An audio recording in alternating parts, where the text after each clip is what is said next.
Let's go on to Cornel West. Ryan, I'm really curious for your thoughts here on this one. Let's go ahead and put this up there on the screen. Cornel West, the independent candidate, has chosen Black Lives Matter activist Melina Abdullah as his vice president. The independent candidate says he needs a VP pick to gain access to the ballot. This actually explains also why RFK Jr. announced his VP pick so early. There's some contestation right now whether he actually qualified for the Arizona ballot or not, because he didn't have his VP listed whenever he made his petition. So that's why the two of them are announcing their VP candidates much earlier than everybody else. But what's your immediate reaction to Cornel West choosing a BLM activist here?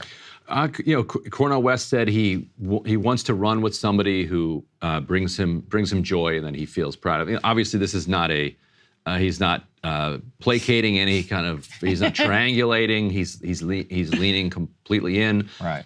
He's as he said it. He's running. He's running for genius. Melina is running for Allah. So you kind of a Christian social justice warrior and a Muslim social justice warrior on the ticket together. Melina was basically an original founder of BLM like this. So as it began with kind of a hashtag on Facebook and that really took off. And then the organizers captured that energy, got together in a room, and decided, how they were going to, take that energy and move it forward. And Melina was among those people, and she's kind of been an elder in that space. As a lot of the original BLM founders were, teens, 20s, 30s. She's a more kind of accomplished professor. Like any kind of radical leftist in this country who hasn't scrubbed her Twitter feed, you're going to find all sorts of stuff. So let's take a little trip down memory lane, shall we? Let's go ahead and put some of these up there on the screen from Miss Abdullah. We have, why do I feel like it's slightly racist to be a Taylor Swift fan? And this one got some traction in real time. When that actually was literally only 2 months ago. This isn't some old tweet that we're looking at here. Let's continue to play some of the greatest hits. The American flag symbolizes the genocide of indigenous people, the theft of their land, the enslavement of dehumanization, exploitation of black people, and settler colonialism. Critique around Beyonce's artistic choice is important and healthy, not hate. Hashtag Cowboy Carter. As Ben Jacobs, the political reporter, notes, is this our first anti-American flag candidate? Let's go to the next one here as well. It says, these are some older ones, but none is older than July of 2019. On Pete Buttigieg apparently saying the word Niger, she says, nobody white should ever refer to the nation of Niger, period, misspelled period. Does anybody else resent that COVID-19 has made it acceptable for old white men to hijack black culture and give each other a dap and fist bump? Wait, Ryan, that's us. We fist bump each other. I guess we're hijacking black culture with the dap. No self-respecting black person should be singing the white national anthem, hashtag Dem Debate, and not digging the white children referred to as Mamala. Didn't she just get married? That's a dig at Kamala Harris for having the temerity to embrace her stepchildren. So all very popular positions, each one actually less popular than the next. Here's another one, July 2019. I was compelled to step off the sidewalk 3 times during my 30-minute walk so that white folks and their dogs could pass. Got me feeling like hashtag gentrification is hashtag Jim Crow revisited. I'm going to say that the next time that I'm forced off by a pit bull. So these are these are all, let's just say, interesting choice here by Cornel West. I mean, what is he thinking? Let's be honest. There are obvious racial dimensions to gentrification, and then they do walk. Let's not even try. And let's not even try and rescue Miss Abdullah here. All right. But I mean, I don't know about the dog. How the dog walking is represented. It's like, come on. What are you talking about?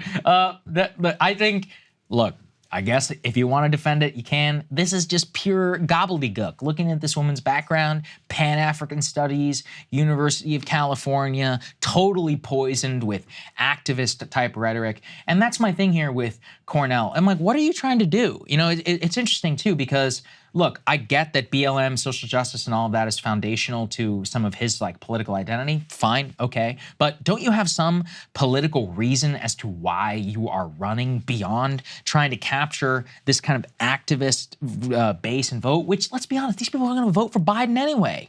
In terms of the practical realities, I see no political calculus other than becoming a laughingstock by picking somebody like this. Yeah, Cornel has always had kind of a broader lens when it comes to his radical love and his radical politics. One that, he endorsed Obama, for instance. I know. I remember. Campaigned for Obama and has always tried to unite people and make the argument that racism is dividing us, so that the 1% can walk away with all of the spoils, which is probably an argument that Melina would agree with, but she doesn't lead with it. Yeah, well. Whereas Cornel West does lead with that. Yeah, and that's why I found it confounding, is this is very much the opposite. At least from what I've watched and listened to him, he's generally, I mean, I wouldn't call him like a race-first person. He definitely indulges in a lot of racial rhetoric, but has always at least tried to adopt that this is something that is downstream of classism. But, from a pure political lens, it's like, why would you give this gift to not only for media, I mean, we wouldn't be covering it otherwise. Otherwise it's like, who barely even cares? Is he even going to be on the ballot? But for this, I mean, it just, to me, seems like a profound political misjudgment. Maybe it's just what he believes. I mean, that's fine too if you want to do that. Cornel West has almost seemed, and I hope we can get him on the program. By the way, we have tried, and his campaign has been a pain in the ass. So if anybody who is listening, who is out there, Dr. West, we've invited you on the show more than a dozen times, and I have yet to receive a proper response. Yeah. It feels like he has regretted the decision to run since he launched it, and has been, like, my conspiracy theory, if I were to get it in his mind, is that he has been consistently trying to undermine his own campaign so as not to undermine Biden. Interesting. Oh, wow. First, he launched with the People's Party, clearly without doing any research. Abandoned that immediately. As soon as he realized what he'd gotten into, he's like, whoa, what is this mess?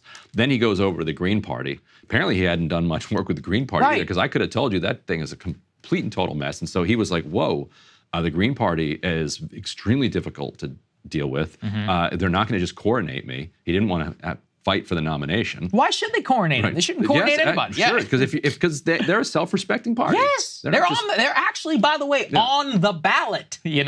But then I think he started to worry. Oh wait, now I might be. If I win this, I will be on ballots, and then I might throw the election to Trump. So then he's like, I'm going to run as an independent. And running as an independent, I think he's only on like 3 ballots at this point. Running as an independent, it's very difficult to get on the ballot. He's raised less than $1 million, and he doesn't seem to have the energy to kind of get on the ballot in 50 states. And is that deliberate? Like, is that an expression of his? Oh, wait a minute, because he is very clear that he believes that Trump is a more dangerous form of fascism than Biden's form of fascism. Like that is, and he has ticked off an enormous number of people on the left, with that position. But that is his position. And if that is your position, then what's your raison d'etre? What are we doing here? And I think what he's doing here is not running. Oh, well, I like the psychoanalysis. Maybe that's why I won't come on the show. He doesn't want a big enough program. All right. Hey guys, if you like that video, go to breakingpoints.com, become a premium subscriber, and help us build the best independent media organization on the planet. That's right. We're subscriber funded. We're building something new. We want to replace these failing mainstream media organizations. So again, to subscribe, it's breakingpoints.com.